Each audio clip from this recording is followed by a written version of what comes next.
At DFDS, we have looked at our ambitions for sustainability. We have a number of initiatives selected by employees, items that are close to their heart, where they can make an impact. DFDS has been working with ORCA for 15 years. ORCA provide accessible, fun and engaging activities for our guests on board our ships. They provide important scientific data to the government in order to create marine protection zones.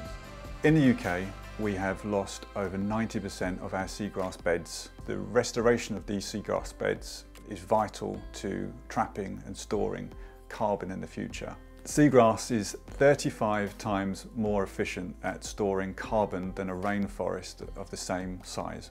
DFDS provides financial support to the Ocean Conservation Trust. Plus in 2023 we're looking to expand our programme to amplify their message.